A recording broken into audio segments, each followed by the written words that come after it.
څوک چې یادوي د پاک بنده حق مسیر څخه څوک چې یادوي د پاک بنده حق مسیر څخه څوک چې یادوي د پاک بنده حق مسیر څخه وداسې چاته په قیامت کې عذابونه لري وداسې چاته په قیامت کې عذابونه لري که د دنیا ژوند سختۍ لري خوندونه لري رب په عقبه کې دوزخونه جنتونه لري رب په عقبه کې دوزخونه جنتونه لري کڅوک نا وطړي خادم سي د اسلام لپاره کڅوک نا وطړي خادم سي د اسلام لپاره کڅوک نا وطړي خادم سي د اسلام لپاره هل تخالد حوري بالمال لري باغنا لري هل تخالد حوري بالمال باغنا لري کدا دنیا ژوند سختۍ لري خوندونه لري رب عقبه کې دوزخونه جنتونه لري رب عقبه کې دوزخونه جنتونه لري. بسم الله الرحمن الرحيم. الحمد لله رب العالمين حمد الشاكرين، الصلاة والسلام على سيد الأنبياء والمرسلين سيدنا ونبينا وشفيعنا ومولانا محمد وعلى آله وأصحابه الطيبين الطاهرين. قدرمن اوریدونکو د ژوند د لارې د خپرونې مینوالو، السلام علیکم ورحمة الله وبرکاته. ستاسو روغتیا او خوشحالي د پاک رب نه غواړم په دې هیله چې د صحت او عافیت جامې پر تن ولرئ او خوشحالي مو په برخه وي. دا دی زه محمد یاسین فهیم د ژوند د لارې د خپرونې په وړاندې کولو کې ستاسو په خدمت کې یم. زموږ د نن ورځې د خپرونې موضوع د قیامت علامات. درنو اوریدونکو، محمد رسول الله صلی الله علیه وسلم د نورو احساناتو سره سره په موږ دا هم یو لوی احسان کړی چې موږ ته یې د قیامت نښې او علامې راښودلي دي تر څو ورته ځان تیار او چمتو کړو. داسې نه وي چې قیامت راشي او موږ ورته څه تیاری نه وي نیولی. په ټول امت باندې احسان کوونکي محمد رسول الله صلی الله علیه وسلم موږ ته د هرې خبرې لارښودنه کړې، خو یوازې د عمل کولو اړتیا ده. وړاندې له دې چې قیامت او مرګ مو نفسونه بند کړي، هغه کارونه وکړو چې زموږ تلپاتې ژوند پرې هوسا وي. د الله رب العزت کلام قرآن کریم چې کله انسان ولولي نو د هرې خبرې او هر سوال ځواب پکې شته، بلکې د هر څه په اړه معلومات پکې ترلاسه کیدلی شي. الله رب العزت په خپل مبارک کتاب کې په سورة زخرف کې 85 آیت کې فرمایي وعنده علم الساعة والیه ترجعون. الله رب العزت ته د قیامت ساعت معلوم دی او د الله رب العزت لورې ته تاسې ټول ورګرځول کیدونکي یاست. د قیامت علم هم الله څخه دی او کله چې د قیامت ورځ راشي ټول به الله رب العزت ته ورګرځول کیږي او هلته به الله رب العزت هر یونه د هغه د ژوند په اړه باندې پوښتنه کوي. الله رب العزت دې هغه سخته ورځ په موږ او تاسو باندې آسانه کړي. په قرآن کریم کې الله رب العزت قیامت په بیلابیلو نومونو سره یاد کړی دی، کله په یو نوم او کله په بل نوم، په دې خاطر چې انسان یې راتللو ته تیاری ونیسي او په غفلت کې د پاتې کېدو له امله ځان د دوزخ وړ ونه ګرځوي. هر کله چې یو انسان د قرآن کریم مطالعه وکړي نو د قرآن کریم په مطالعه کې او د قرآن کریم په لوستلو کې ډیرې ګټې د هغه لاسته راځي. یوه ګټه دا ده چې خلک د قیامت له حیبت او ویرې نه خبر شي. انسان او پیریان په دې باندې پوهوي چې دا دنیا له منځه تلونکې ده او یوه داسې دنیا راتلونکې ده چې په هغې کې به ستاسو تلپاتې ژوند وي. نو انسانانو او پیریانو دغه دنیا خپل اصلي هستوګنځای مه ګڼئ، بلکې ستاسې اصلي هستوګنځای بل ځای دی. هغه ځای لپاره تاسو تیاری ونیسئ، د الله رب العزت د اوامرو او د الله رب العزت د احکامو پابند شئ. محمد رسول الله صلی الله علیه وسلم په یو حدیث کې فرمایي کوم انسان چې د قیامت لپاره تیاری نه کوي نو د قیامت په ورځ به الله رب العزت د بې حیاو انسانانو په قطار کې راپورته کړي. څومره لوی تاوان! که انسان پوه شي نو له دې نه غټ تاوان نشته چې د ټولې نړۍ په وړاندې د یو تن د داسې کسانو په منځ کې راپورته شي چې هغو په دې دنیا کې د الله رب العزت او د الله د رسول صلی الله علیه وسلم د امرونو لاندې ژوند نه وي تیر کړی، بلکې د خپلو خواهشاتو مطابق ژوند یې تیر کړی وي. راځئ درنو اوریدونکو چې د قیامت لپاره تیاری وکړو تر څو موږ او تاسو د آخرت په ورځ الله رب العزت د خپلو نیکانو بندگانو په صف او په قطار کې راپورته کړي. او د رسول الله صلی الله علیه وسلم وینا ده څوک چې د قیامت لپاره تیاری نه کوي الله رب العزت به هغوی د بې حیاو انسانانو په قطار کې راپورته کړي.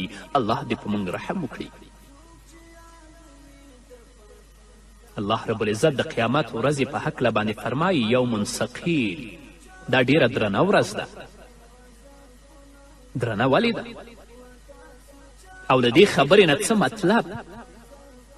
رسول اکرم صلی الله علیه وسلم فرمایي چې د قیامت په ورځ به الله رب العزت آدم علیه الصلاة والسلام ته ووایي چې له خپل اهل څخه دې د دوزخ لپاره بچي را وباسه. حضرت آدم علیه الصلاة والسلام به الله رب العزت ته ووایي له څو کسانو څخه څو کسان؟ الله رب العزت به آدم علیه الصلاة والسلام ته ووایي په زرو کې 999 د دوزخ لپاره او یو کس د جنت لپاره.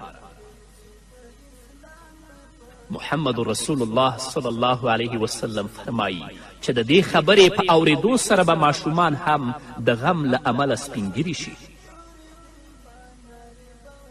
موږ او تاسو دا خبرې یوازې په خوله باندې کوو او په غوږونو یې اورو.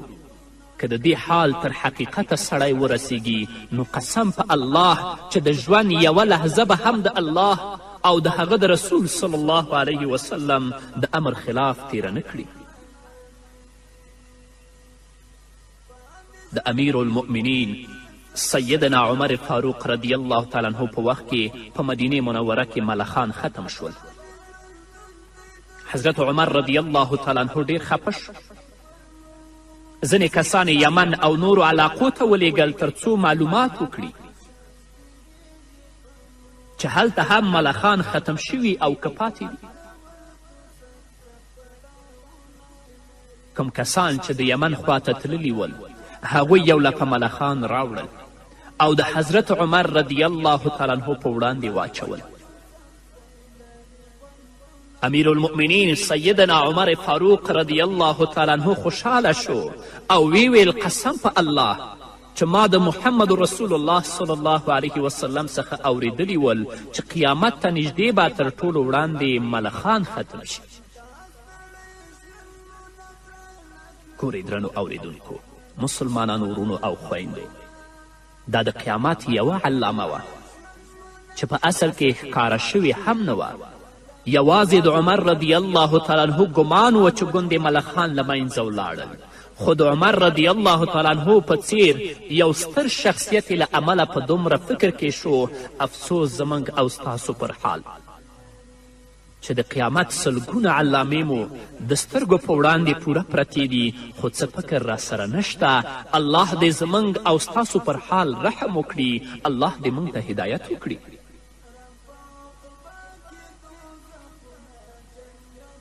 نو کله چې محمد رسول الله صلی الله علیه وسلم د قیامت علامې بیانوي، فرمایي چې د اسلام به یوازې نوم پاتې شي، د قرآن به یوازې الفاظ پاتې شي او علماء سوء به پیدا شي. حضرت علی کرم الله وجهه فرمایي چې رسول اکرم صلی الله علیه وسلم وفرمایل ډیر ژر به په خلکو داسې وخت راشي چې اسلام به تش په نامه پاتې شي، د قرآن به یوازې الفاظ او توري پاتې شي،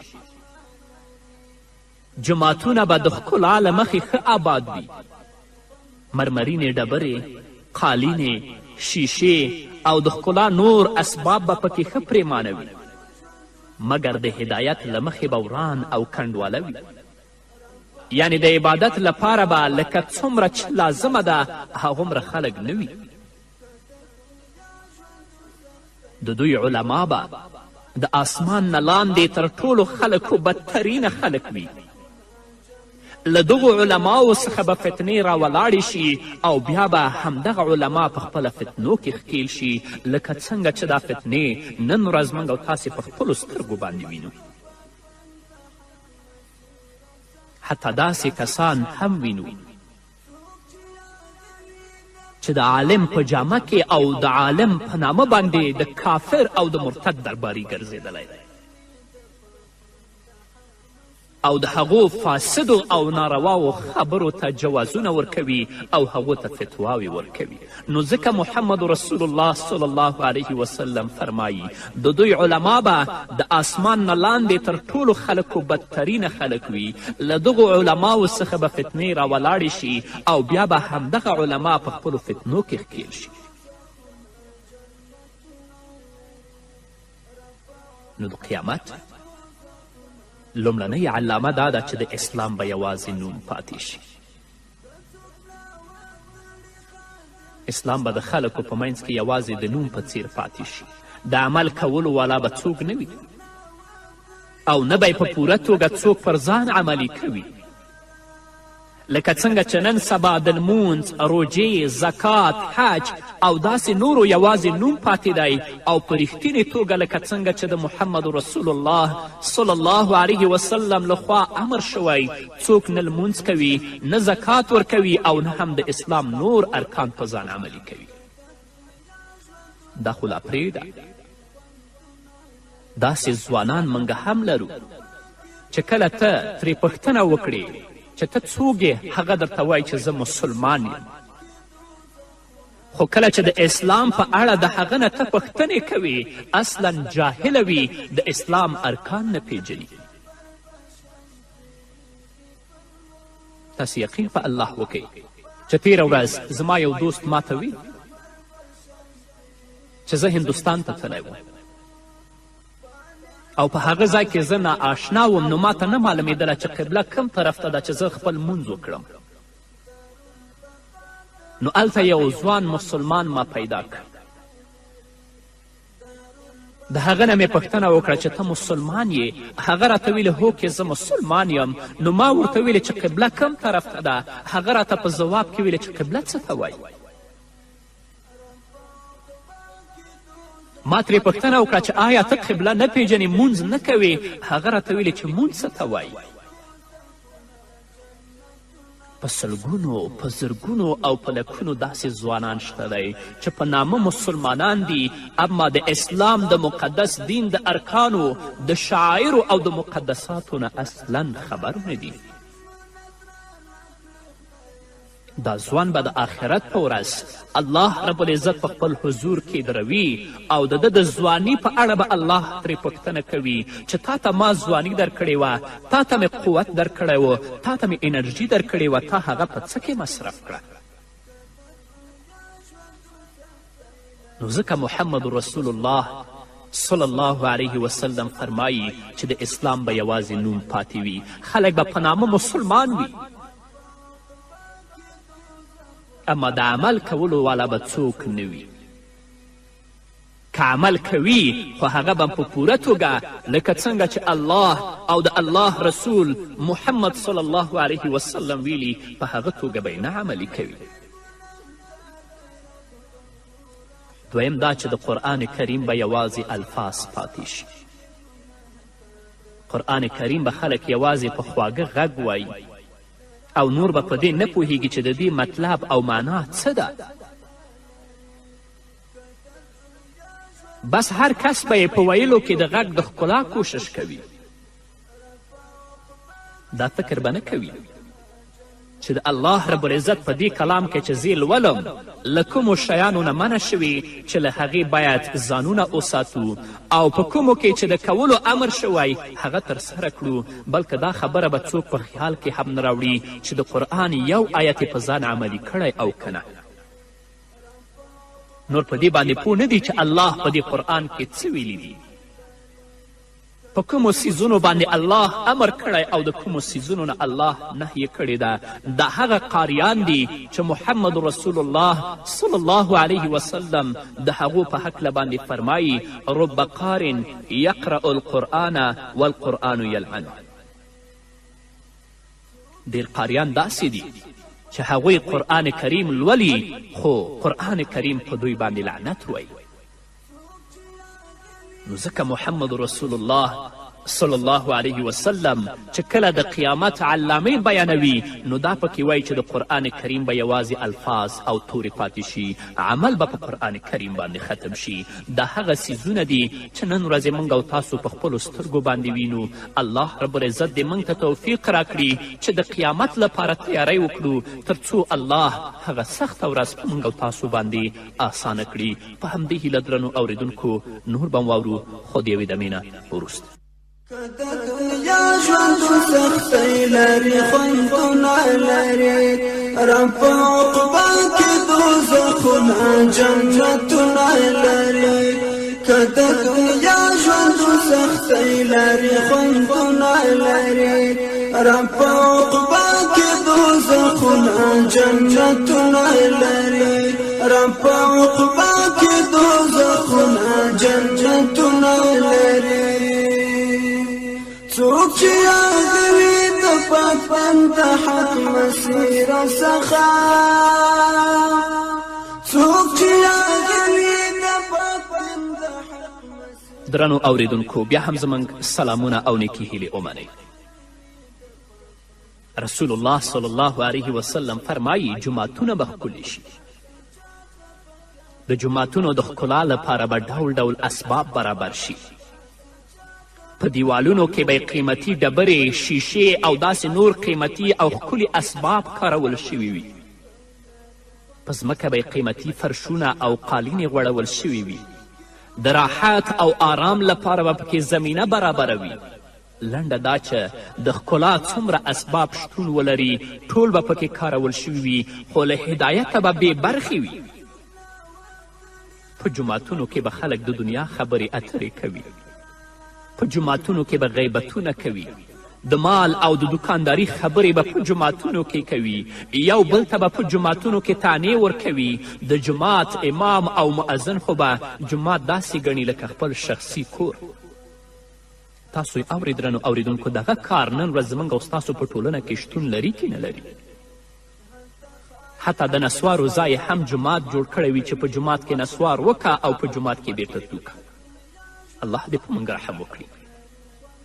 حضرت انس رضی الله تعالی عنه فرمایي چې محمد رسول الله صلی الله علیه وسلم وفرمایل د قیامت له علامو څخه یوه علامه دا ده چې خلک به جوماتونه ښکلي کوي او په دې کار به فخر کوي. د ابو داود حدیث دی. که نن سبا وګورو نو همدغه حال دی. د ابن عباس رضی الله تعالی عنهما په روایت کې داسې راغلی دي چې نبی کریم صلی الله علیه وسلم وفرمایل لتزخرفنها کما زخرفت الیهود والنصارى. تاسو به خامخا جوماتونه د یهودو او نصاراو په څیر ښکلي جوړوئ. که جوماتونو ته وکتل شي نو هر ډول زړه راښکونکي شیان لکه عصري کړکۍ، ډول ډول لاسپیکرې، پکې ګروپونه، هواکش، با ارزښته فرشونه، قالینې او همدارنګه نور د آرام او راحت اسباب پکې شتون لري. د همدغو دنیوي شیانو په راتګ سره خلک دې ته مجبوره شوي چې د لمونځ له وخته پرته جوماتونه قلف کړي. که داسې ونه کړي نو مجبور دي چې د ساتنې لپاره یې څوکیدار وټاکي. درنو اوریدونکو، نن سبا زموږ او ستاسو جماعتونه له دنیوي اسبابو څخه ډک او له لمونځ کوونکو څخه خالی دي، او کم لمونځ کوونکي چې وي هغه هم په جومات کې په دنیوي خبرو باندې بوخت دي. په جوماتونو کې نه هغه خلک شته چې په خشوع او عاجزي سره لمونځ ادا کړي، او نه هم تعلیمي حلقې، نه پکې دینی مشورې شته، او نه هم ذکر او تلاوت، په داسې حال کې چې جوماتونه د محمد رسول الله صلی الله علیه وسلم او خلفای راشده په وخت کې د دین او د دیانت د کارونو د پرمختګ لپاره د مشورو مرکزونه ول. د کنز العمال په یو روایت کې راغلی دی چې نبی کریم صلی الله علیه وسلم وفرمایل کله چې تاسو خپل جوماتونه ښکلي کړل او قرآن کریم ته مو د ښکلا لپاره ډول ډول پوښونه ورکړل، نو پوه شئ چې ستاسو د هلاکت وخت رانږدې شوی دی. د بیهقي په یو روایت کې همدغه روایت راغلی دی چې محمد رسول الله وویل داسې وخت به راشي چې خلک به خپلې دنیوي خبرې په جوماتونو کې کوي، تاسې له هغوی سره مه کینئ، ځکه الله رب العزت دغه خلکو ته هیڅ اړتیا نه لري. الله رب العزت دې په موږ باندې رحم وکړي، او الله رب العزت دې موږ ته توفیق راکړي لکه څنګه چې د جوماتونو په ښایست کې کوشش کوو، همدارنګه په خپل مانځه کې او په خپل عبادت کې کوشش وکړو. او بل دا چې محمد رسول الله صلی الله علیه وسلم فرمایي چې له علماو څخه به فتنې راوچتې شي، او په خپله همدغه علما به په دغو فتنو کې ښکیل شي. د دې مطلب دا دی چې علما به په ګډو وډو سر شي، بې لارې به شي. کله چې علما د رشد او هدایت لاره پرېږدي، نو عالم به سره د علماو په فساد کې ښکیل شي. او دا هم مطلب کیدی شي چې علما به فاسدو شتمنو او ظالمانو خلکو سره مرسته کوي، او د مال او د دولت لپاره به د خلکو د خوښې مسئلې بیانوي، او بیا به همدغه فاسد شتمن د دوی لپاره د ګناه سبب جوړ شي. د ابن ماجه په یو روایت کې راغلی چې محمد رسول الله صلی الله علیه وسلم وفرمایل زما په راتلونکي امت کې به داسې خلک پیدا شي چې هغوی به د دین په اړه پوهه ترلاسه کړي، عالمان به شي، قرآن به وایي، خو بیا به د فاسدو شتمنو خلکو خواته ورځي، د سرمایهدارانو خواته به ورځي، او وایي به چې موږ د شتمنو خلکو خواته ورځو، له هغوی نه مال لاسته راوړو، خپل دین بچ ساتو، او له هغوی نه بیلیږو. داسې ملایان نن ورځ زموږ او ستاسو په ټولنه کې شته، حتی که یو فاسد قراردادي هم وي چې د انسانیت او اسلامیت په ضد باندې کارونه کوي، د کفر مرسته کوي، دا ملا د هغه په خوا کې ناست دی. محمد رسول الله صلی الله علیه وسلم د خبرې د لا روښانه کولو لپاره وویل دوی دا خبره په داسې حال کې کوي چې داسې کیدی نشي چې د شتمنو فاسدو شتمنو خلکو خواته ورشي او د دوی دین دې بچ پاتې شي. لکه څنګه چې د قطاد له ونې څخه پرته له اغزیو نور څه په لاس نه راځي، همدغسې له فاسدو شتمنو خلکو سره په ناسته کې له ګناهونو پرته بل څه لاسته نشي راتلی. کوم علما چې له فاسدو سرمایهدارانو سره ناسته او ولاړه کوي، په عمومي توګه هغوی د علماء سو په قطار کې راځي، د یو څو روپو لپاره د هغوی تر څنګ ورځي او خپل وقار او خپل عزت د هغوی په وړاندې له لاسه ورکوي. نو ځکه محمد رسول الله صلی الله علیه وسلم فرمایي چې علماء سو به پیدا شي، یعنی د دوی علما به د آسمان نه لاندې تر ټولو خلکو بدترینه خلک وي. له دغو علماو څخه به فتنې راولاړې شي، او بیا به همدغه علما په خپلو فتنو کې ښکیل شي. په دې کې شک نشته چې علما ورثه د انبیاو دي، خو کومه علما چې د شتمنو خلکو په دروازو کې ګرځي، یا هغوی ته چاپلوسي کوي، یا د حکومت په ادارو او په دفترو کې ګرځي، هغوی دې پوه شي چې هغه د محمد رسول الله وارثین نه دي، هغه علمای سو دي. دا د قیامت علامه ده. حضرت عبدالله ابن مسعود رضی الله تعالی عنه فرمایي که چیرې د علم خاوندانو خپل علم محفوظ ساتلی وای او هغه یې په صلاحیت لرونکو خلکو لګولی وای، هغوی ته یې لارښودنه کړې وای، نو د وخت سرداران به جوړ شوي وای. مګر دوی د یو څو روپو د لاسته راوړلو لپاره خپل علم د شتمنو خلکو په خوښه ولګاوه چې له امله دوی د خلکو په وړاندې سپک او ذلیله شول. الله دې داسې عالمان چې د ظالمانو په خوا کې ناست دي د څو روپو لپاره هغو ته مسئلې بیانوي، الله دې نورم ذلیل او تباه کړي. د نورو خلکو په څیر هم علما د آخرت له فکر او غم څخه بې خبره دي، ځان یې بې خبره ګڼلی او د خپل علم اصلي مقصد یې همدغه فاني دنیا ګرځولې ده. په دې هڅه کې دي چې له دوی نه یو لوی سیاسي مشر جوړ شي یا یو وکیل پرې جوړ شي. د رپو د لاسته راوړنې او د شهرت پیدا کولو لپاره لالهانده او سرګردانه ګرځي. دا سمه ده چې د ګوتو په شمېر علما به د الهي دین د خپراوي کوشش کوي، خو نور ټولې د نشنلزم، سوسیالیزم، دیموکراسي او د نورو له ځانه جوړه نظامونو د خپراوي او رواجولو هڅه کوي. او د محمد رسول الله صلی الله علیه وسلم د پاکو ارشاداتو پر ځای د مخلوقه له ځان جوړه نظام کې خپل خیر لټوي او خلک هم همدې پلو ته هڅوي. تاسې یقین وکړئ چې داسې علما هم ما لیدلی دي چې بل چاته به عالم هم نه وایي او خلکو له تل لپاره مسائل بیانوي، خو لاکن د یو ظالم په خوا کې به ناست وي، د یو مرتد خوا کې به ناست وي چې د هغو لاسونه د مسلمانانو او د مظلومانو په وینو باندې سره دي. نو دا علمای سو دي، دا د قیامت د علامو څخه یو علامه ده. الله رب العزت دې موږ د علمای سو د فتنې نه وساتي. الله رب العزت دې په موږ باندې رحم وکړي. الله رب العزت دې زموږ نه علما جوړ کړي. په همدې هیله درنو اوریدونکو دا وه زموږ د نن ورځې خپرونه چې ستاسو درانه حضور ته وړاندې شوه.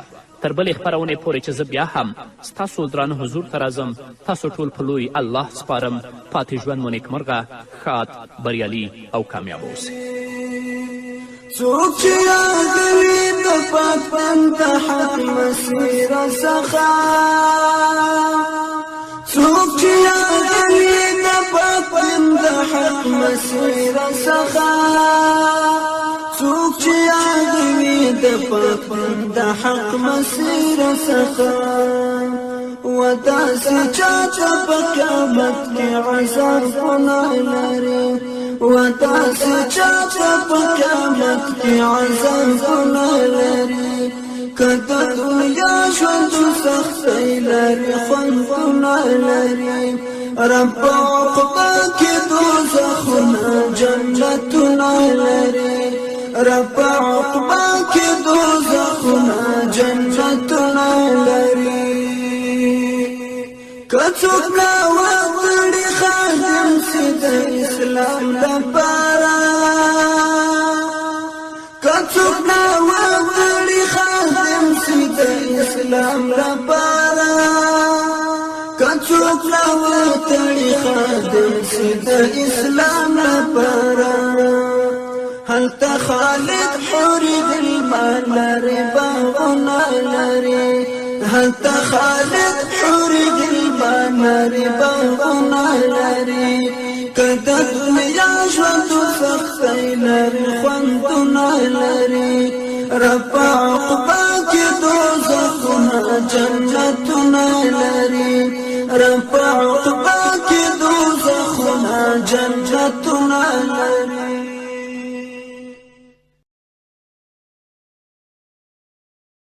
څه مطلب؟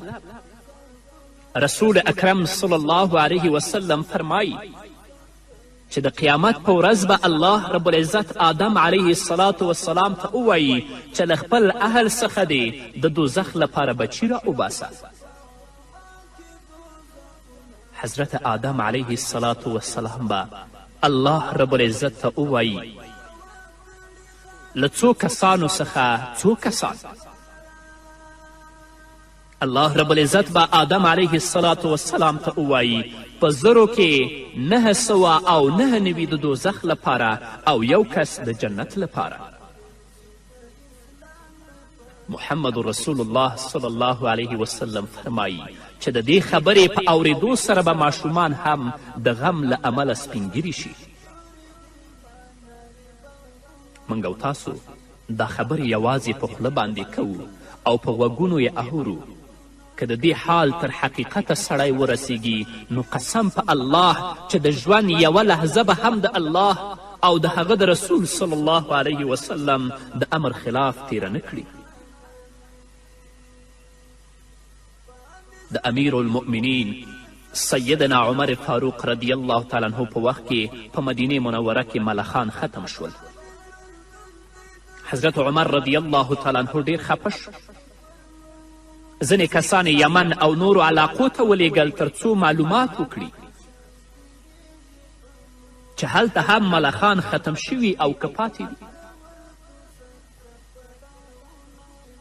کوم کسان چې د یمن خواته تللي ول هغوی یو لپه ملخان راوړل او د حضرت عمر رضی الله تعالی عنه په وړاندې واچول. امیر المؤمنین سیدنا عمر فاروق رضی الله تعالی عنه خوشحاله شو او ویل قسم په الله چې ما د محمد رسول الله صلی الله علیه وسلم څخه اوریدلی ول چې قیامت ته نږدې به تر ټولو وړاندې ملخان ختم شي. ګورئ درنو اوریدونکو، مسلمانانو ورونو او خویندو، دا د قیامت یوه علامه وه چې په اصل کې ښکاره شوې هم نه وه. یوازې د عمر رضی الله تعالی عنه ګمان و چې ګوندې ملخان له منځه ولاړل، خو د عمر رضی الله تعالی عنه په څیر یو ستر شخصیت له امله په دومره فکر کې شو افسوس زموږ او ستاسو پر حال چې د قیامت سلګونه علامې مو د سترګو په وړاندې پوره پرتې دي خو څه فکر راسره نشته. الله دې زموږ او ستاسو پر حال رحم وکړي، الله دې موږ ته هدایت وکړي.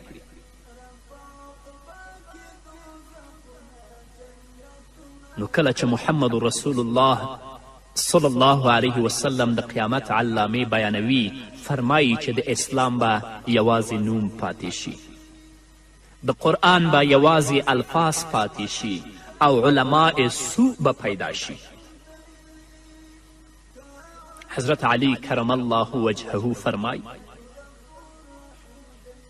چې رسول اکرم صلی الله علیه وسلم وفرمایل ډیر ژر به په خلکو څوک چې یادوي د پاک بنده حق مسیر څخه، څوک چې یادوي د پاک بنده حق مسیر څخه، څوک چې یادوي د پاک بنده حق مسیر څخه، و داسې چاته په قیامت کې عذابونه لري، و داسې چاته په قیامت کې عذابونه لري، که د دنیا ژوند سختۍ لري خوندونه لري، رب په عقبه کې دوزخونه جنتونه لري، رب په عقبه کې دوزخونه جنتونه لري. که څوک ناوړي خادم سي د اسلام لپاره، که څوک ناوړي خادم سي د اسلام لپاره، که څوک ناوړي خادم سي د اسلام لپاره، هلته خالد حوري دلمر لري باغونه لري، هلته خالد حوري دلمر لري باغونه لري، که د دنیا ژوند سختۍ لري خوندونه لري، رب په عقبه کې دوزخونه جنتونه لري، رب په عقبه کې دوزخونه جنتونه لري. بسم الله الرحمن الرحيم. الحمد لله رب العالمين حمد الشاكرين، الصلاة والسلام على سيد الأنبياء والمرسلين سيدنا ونبينا وشفيعنا ومولانا محمد وعلى آله وأصحابه الطيبين الطاهرين. قدرمن اوریدونکو د ژوند د لارې د خپرونې مینوالو، السلام علیکم ورحمة الله وبرکاته. ستاسو روغتیا او خوشحالي د پاک رب نه غواړم، په دې هیله چې د صحت او عافیت جامې پر تن ولرئ او خوشحالي مو په برخه وي. دا دی زه محمد یاسین فهیم د ژوند د لارې د خپرونې په وړاندې کولو کې ستاسو په خدمت کې یم. زموږ د نن ورځې د خپرونې موضوع د قیامت علامات. درنو اوریدونکو، محمد رسول الله صلی الله علیه وسلم د نورو احساناتو سره سره په موږ دا هم یو لوی احسان کړی چې موږ ته یې د قیامت نښې او علامې راښودلي دي تر څو ورته ځان تیار او چمتو کړو. داسې نه وي چې قیامت راشي او موږ ورته څه تیاری نه وي نیولی. په ټول امت باندې احسان کوونکي محمد رسول الله صلی الله علیه وسلم موږ ته د هرې خبرې لارښودنه کړې، خو یوازې د عمل کولو اړتیا ده. وړاندې له دې چې قیامت او مرګ مو نفسونه بند کړي، هغه کارونه وکړو چې زموږ تلپاتې ژوند پرې هوسا وي. د الله رب العزت کلام قرآن کریم چې کله انسان ولولي نو د هرې داسې وخت راشي چې اسلام به تش په نامه پاتې شي، د قرآن به یوازې الفاظ او توري پاتې شي، جماعتونه به د ښکلا له مخې ښه آباد وي، مرمرینې ډبرې، قالینې، شیشې او د ښکلا نور اسباب به پکې ښه پرېمانه وي، مګر د هدایت له مخې به وران او کنډواله وي. یعنې د عبادت لپاره به لکه څومره چې لازمه ده هغومره خلک نه وي. د دوی علما به د آسمان نه لاندې تر ټولو خلکو بدترینه خلک وي. له دغو علماو څخه به فتنې راولاړې شي او بیا به همدغه علما په خپله فتنو کې ښکیل شي، لکه څنګه چې دا فتنې نن ورځ موږ او تاسې په خپلو سترګو باندې وینو. حتی داسې کسان هم وینو چې د عالم په جامه کې او د عالم په نامه باندې د کافر او د مرتد درباري ګرځېدلی دی او د هغو فاسدو او نارواو خبرو ته جوازونه ورکوي او هغو ته فتواوې ورکوي. نو ځکه محمد رسول الله صلی الله علیه وسلم فرمایي د دوی علما به د آسمان نه لاندې تر ټولو خلکو بدترینه خلک وي. له دغو علماو څخه به فتنې راولاړې شي او بیا به همدغه علما په خپلو فتنو کې ښکیل شي. نو د قیامت لومړنۍ علامه دا ده چې د اسلام به یوازې نوم پاتې شي. اسلام به د خلکو په منځ کې یوازې د نوم په څیر پاتې شي. د عمل کولو والا به څوک نه وي او نه به یې په پوره توګه څوک پر ځان عملي کوي. لکه څنګه چې نن سبا د لمونځ، روژې، زکات، حج او داسې نورو یوازې نوم پاتې دی او په رښتینې توګه لکه څنګه چې د محمد رسول الله صلی الله علیه وسلم لخوا امر شوی څوک نه لمونځ کوي، نه زکات ورکوي او نه هم د اسلام نور ارکان په ځان عملي کوي. دا خو لا پرېږده، داسې ځوانان موږ هم لرو چې کله ته ترې پوښتنه وکړې چې ته څوک یې، هغه درته وایي چې زه مسلمان یم. خو کله چې د اسلام په اړه د هغه نه ته پوښتنې کوې اصلا جاهله وي، د اسلام ارکان نه پیژني. تاسې یقین په الله وکئ چې تېره ورځ زما یو دوست ماته وی چې زه هندوستان ته تللی وم او په هغه ځای کې زه ناآشنا وم، نو ماته نه معلومېدله چې قبله کم طرف ته ده چې زه خپل لمونځ وکړم. نو هلته یو ځوان مسلمان ما پیدا کړ. د هغه نه مې پوښتنه وکړه چې ته مسلمان یې؟ هغه راته ویلې هو که زه مسلمان یم. نو ما ورته ویلې چې قبله کم طرف ته ده؟ هغه راته په ځواب کې ویلې چې قبله څه ته وایي؟ ما ترې پوښتنه وکړه چې آیا ته قبله نه پیژنې، مونځ نه کوې؟ هغه راته ویلې چې مونځ څه ته وایي؟ په سلګونو، په زرګونو او په لکونو داسې ځوانان شته دی چې په نامه مسلمانان دي، اما د اسلام د مقدس دین د ارکانو، د شعایرو او د مقدساتو نه اصلا خبر نه دي. دا ځوان به د آخرت په ورځ الله رب العزت په خپل حضور کې دروي او د ده د ځواني په اړه به الله ترې پوښتنه کوي چې تا ته ما ځواني درکړې وه، تا ته مې قوت درکړی و، تا ته مې انرژي درکړې وه، تا هغه په څه کې مصرف کړه؟ نو ځکه محمد رسول الله صلی الله علیه وسلم فرمایي چې د اسلام به یوازې نوم پاتې وي، خلک به په نامه مسلمان وي، اما د عمل کولو والا به څوک نه وي. که عمل کوي خو هغه به په پوره توګه لکه څنګه چې الله او د الله رسول محمد صلی الله علیه وسلم ویلي په هغه توګه به یې نه عملي کوي. دویم دا چې د قرآن کریم به یوازې الفاظ پاتې شي. قرآن کریم به خلک یوازې په خواږه غږ وایي او نور به په دې نه پوهیږي چې د دې مطلب او معنا څه ده.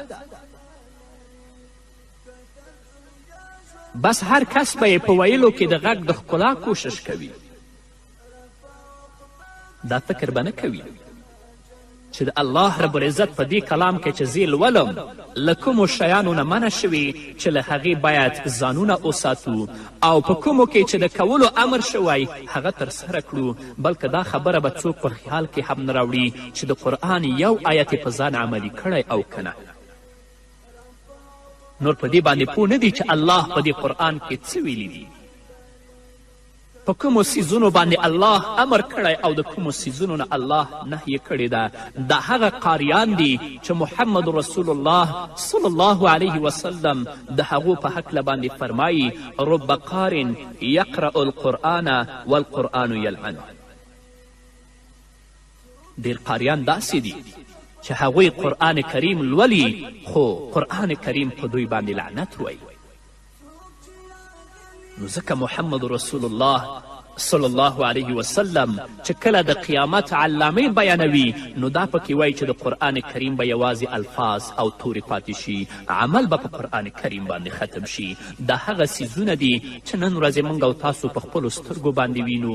الله رب العزت دې موږ ته توفیق راکړي چې د قیامت لپاره تیاری وکړو تر څو الله هغه سخته ورځ په موږ او تاسو باندې اسانه کړي. په همدې هیله درنو اوریدونکو نور به واورو خو د یوې دمې نه وروسته. که د دنیا ژوند سختۍ لري خوندونه لري رب په عقبا کې دوزخونه جنتونه لري. که د دنیا ژوند سختۍ لري خوندونه لري رب په عقبا کې دوزخونه جنتونه لري رب په عقبا کې دوزخونه جنتونه لري. خبرې او هر سوال ځواب پکې شته، بلکې د هر څه په اړه معلومات پکې ترلاسه کیدلی شي. الله رب العزت په خپل مبارک کتاب کې په سورة زخرف کې 85 آیت کې فرمایي وعنده علم الساعة والیه ترجعون. الله رب العزت ته د قیامت ساعت معلوم دی او د الله رب العزت لورې ته تاسې ټول ورګرځول کیدونکي یاست. د قیامت علم هم الله څخه دی او کله چې د قیامت ورځ راشي ټول به الله رب العزت ته ورګرځول کیږي او هلته به الله رب العزت هر یونه د هغه د ژوند په اړه باندې پوښتنه کوي. الله رب العزت دې هغه سخته ورځ په موږ او تاسو باندې آسانه کړي. په قرآن کریم کې الله رب العزت قیامت په بیلابیلو نومونو سره یاد کړی دی، کله په یو نوم او کله په بل نوم، په دې خاطر چې انسان یې راتلولو ته تیاری ونیسي او په غفلت کې د پاتې کېدو له امله ځان د دوزخ وړ ونه ګرځوي. هر کله چې یو انسان د قرآن کریم مطالعه وکړي نو د قرآن کریم په مطالعه کې او د قرآن کریم په لوستلو کې ډېرې ګټې د هغه لاسته راځي. یوه ګټه دا ده چې خلک د قیامت له حیبت او ویرې نه خبر شي. انسان او پیریان په دې باندې پوهوي چې دا دنیا له منځه تلونکې ده او یوه داسې دنیا راتلونکې ده چې په هغې کې به ستاسو تلپاتې ژوند وي. نو انسانانو او پیریانو دغه دنیا خپل اصلي هستوګنځای مه ګڼئ، بلکې ستاسې اصلي هستوګنځای بل ځای دی. هغه ځای لپاره تاسو تیاری ونیسئ، د الله رب العزت د اوامرو او د الله رب العزت د احکامو پابند شئ. محمد رسول الله صلی الله علیه وسلم په یو حدیث کې فرمایي کوم انسان چې د قیامت لپاره تیاری نه کوي نو د قیامت په ورځ به الله رب العزت د بې حیاو انسانانو په قطار کې راپورته کړي. څومره لوی تاوان. که انسان پوه شي نو له دې نه غټ تاوان نشته چې د ټولې نړۍ په وړاندې د یو تن د داسې کسانو په منځ کې راپورته شي چې هغو په دې دنیا کې د الله رب العزت او د الله د رسول صلی الله علیه وسلم د امرونو لاندې ژوند نه وي تیر کړی، بلکې د خپلو خواهشاتو مطابق ژوند یې تیر کړی وي. نه راځئ درنو اوریدونکو چې د قیامت لپاره تیاری وکړو تر څو موږ او تاسو د آخرت په ورځ الله رب العزت د خپلو نیکانو بندگانو په صف او په قطار کې راپورته کړي. او د رسول الله صلی الله علیه وسلم وینا ده څوک چې د قیامت لپاره تیاری نه کوي الله رب العزت به هغوی د بې حیاو انسانانو په قطار کې راپورته کړي. الله دې په موږ رحم وکړي. الله رب العزت د قیامت ورځې په هکله باندې فرمایي یوم ثقیل، دا ډیره درنه ورځ ده. درنه ولې ده؟ او د دې خبرې